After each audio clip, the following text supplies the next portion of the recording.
Hello everyone. Now we are at the end of this chapter. That is, we are going to study here from slide number 39 to slide number 47. The two essential topics left with are conducting an investigations, and second one is that completing and critiquing the queue. Let us come for the first topic, conducting an investigations. Now we are going to learn in this topic what are the essential things we are going to required in order to initiate our investigation. So the very first thing is that we are going to gather or collect all the essential resources for our investigation which we have been planned out or which we have been identified. What There are several items that are required. The very first thing is the original storage media, the custody form, that is the evidence custody form. We have already seen this particular form in our previous topics. After that, I need a particular evidence container so that the original storage media can be stored in that particular thing. Next we required is the tool which is going to create an exact copy of the original media as to a forensic copy. After that, we are going to use these forensic copy for our workstation, and we are going to start up with our examination. After conducting all such things, we are going to keep back all these things in a secure locker or a cabinet or any of the safe. The very first thing and the most essential thing we need to keep in mind is that we are going to avoid the damage with respect to the evidence. We are not going to hamper our evidence. We are not going to damage any of our storage media which is containing the evidence. So it is very important to keep in mind that we need to avoid the damages.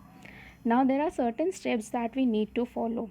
If I am a computer forensic expert, I am an investigator, so what are the things I should do? For example, there is a company name as ABC. So what I'll do as an expert, I'll go there and meet the IT manager, the very first thing. I'll interview with him. I'll try to find out what is the scenario, what is the condition, who is the suspect, what is the allegations, what are the problem, what are the issues. After that, I am going to fill out a evidence form.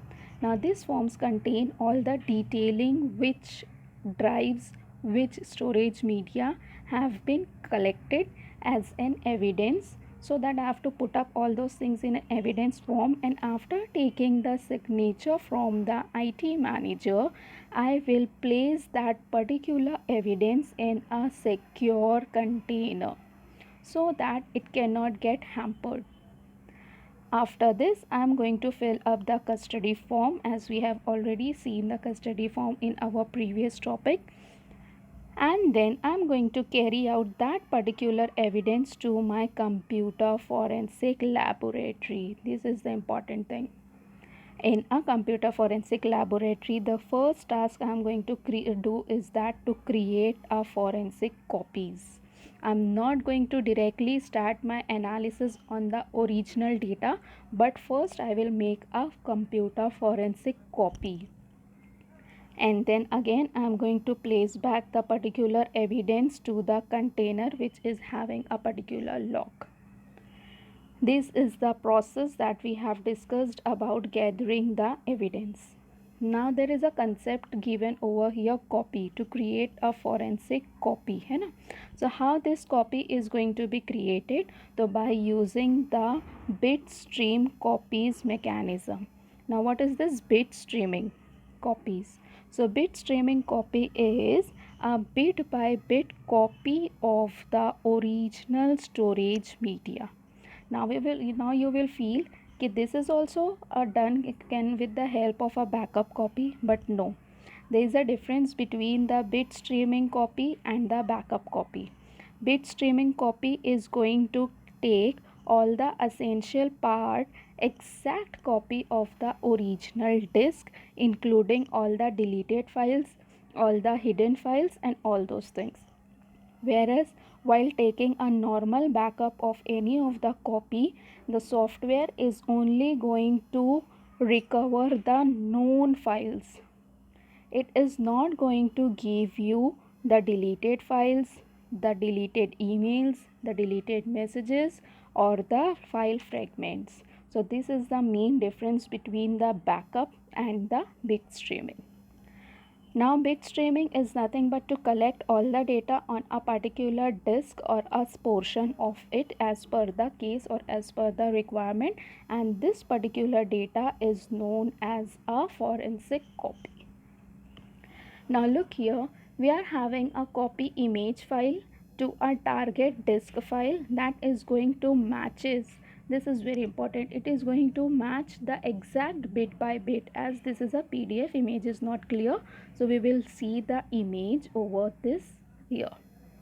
We are having the first thing as an original disk, then we are having the image disk, and what we are expected is that exact copy. So that is our, that all things should be put up in our target disk. For example, the company ABC has given me a pen drive, so that is my original disk, and I have to copy that particular and make it as a target disk. That is my third one, that will be my forensic copy. This can be done with the help of imaging, that is disk image. Look at this thing. It is going to create an image, transfers each bit of data from the original disk to the same spot on the image disk. So look here, what we are having, the same spot of the original disk has been copied at the same place or same spot of the image disk. So this is the transfer of data from image to the original to the image and then to the target disk. So in this way, backup and bit streaming copy imaging mechanism differs. After getting the image, now how we are going to acquire an image for of a particular specific evidence media. So the very first rule with respect to computer forensic, with respect to original evidence, is that we need to preserve the original evidence. That's the reason we are creating an image copy. That's the reason we are making a forensic copy. Next thing, we are going to conduct only our analysis only on a copy of the data, not on the original disk. See, again and again it's repeating the same thing. Then we are going to use certain tool. So here there is a tool given name as ProDiscover Basic. It is been used to acquire the image. What we have to do, we just have to create a particular folder and then we need to follow the steps. We are going to use it in a write protected mode, as we have already discussed in our previous topic, the write protected mode, and then we can go for the ProDiscover Basic tool. After acquiring an image, now I have taken up the image in this particular tool, that is ProDiscover. I am having my forensic copy. Now what I'll do, the next thing is that we are going to start analyzing our evidence. We are going to look for the deleted files, we are going to look for the file fragments, and we are going to look all the complete files which are going to be used as a evidence. Now deleted files are having many new data which purposely has been deleted out, so all those things we are going to get on that same physical location. Next thing, the tool we are using, yes but obvious, we are using the ProDiscover Basic. With this tool, what are the things we can do? So the very first thing is that I can search with the help of keyword of interest. For example, that organization name is ABC. So the pen drive that I have got from the manager, I am going to search by ABC. This I am going to put up in the search bar and I am going to see what are the details I am getting. After that, I am going to look all the results that has been displayed within the search window. Each file in the search window should be examined and its content should be checked out in that particular area, and the data from what I am going to extract with the name ABC. After that, all the data are going to be exported to a particular folder. We can create it with any of the name, and then I'm going to search for the specific file names. Suppose I'm going to look for the .pdf, .ppt, .docs, etc. And at the last, the very important, I'm going to generate a report what I have done with all the evidence forensic copy, and then we are going to use it as our evidence. So here we have completed with analyzing part. Report is the last step of analyzing. At the end of any of the tool, the forensic tool, we at the last we are going to generate a particular report, and this report is going to be submitted in the court. At last we are at the completion of the case, completing the case. So here we are going to produce a final report. We are going to state in the report what you did and what you found. For example, here we are having a forensic report. So that report generated by the tool can be printed and can be directly used as our proof. If we are having repeatable findings, so we are going to use a particular report template if required. It is a particular format. In that particular format we can use it, and the report is going to show what the suspect has did or did not committed a crime or a violation of a company policy. At the last, critiquing the case. Critiquing is mostly used as detailed analysis and the assessment of the case. So here we are going to have a detailed analysis, and we can find out that we need to improve our performance.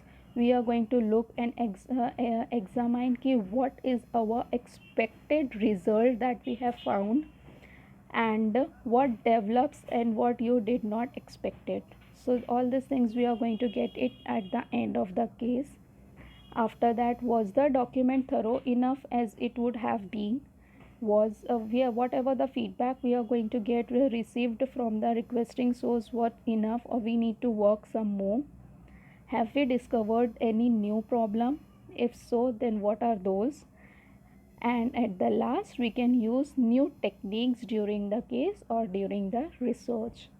So here we have completed with chapter number 2. Thank you so much. If you have any query, you can ping me personally.